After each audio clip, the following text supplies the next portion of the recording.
بسم الله الرحمن الرحيم. horta warka kan shalayto website-da ku qoraay la lahaa salaadiin madaxweyne kala tashanaya waxa waxba ka jirin weeye. way salaadiintu shaqo kuma laha wax la yidhi mid kordhinta. meelna uma soo marto. arrimaha Somaliland waxa iska leh commission-ka iska leh. commission-ku hadii uu muddadiisa ku qaban kari waayeen guurtida iska leh. taasi waa taa aniga mowqifkayga horaan uga hadlay wax badan baan ka hadlay ninkii u horeeyay u soo jeediyay qolada wadani oo aan saaxiibo u nahay baan waxaan u sheegay ku yiri baash hadaa doonaysaan in hadii aan laba leeyahay si fiican wax u dhacaan iyadoo saydad badan aynu ka eegayno iyo koonayaal badan aynu arrinka ka eegayno ka milicsanayno waxa fiicnaan lahayd odaygu maadaama uu soo shaqeeyay oo si fiican u shaqeeyay 2 sano in loo kordhiyo taawan qabaano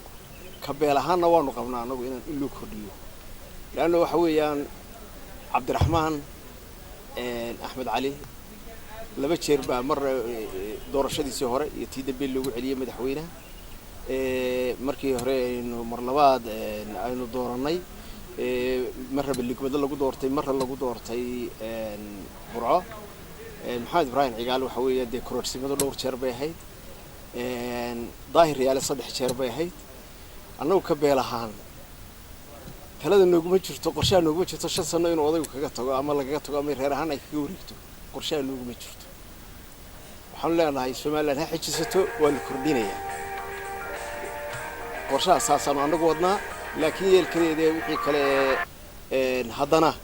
kama boodayno commission-ka guurta rajo fiican baan ka qabnaa waayo de Soomaaliland wixii xeer u ahaan jiray sideeso beelana ma dhacayso hadii la kordhiyo waxba ma dhici jirin imikana wax ma dhacayaan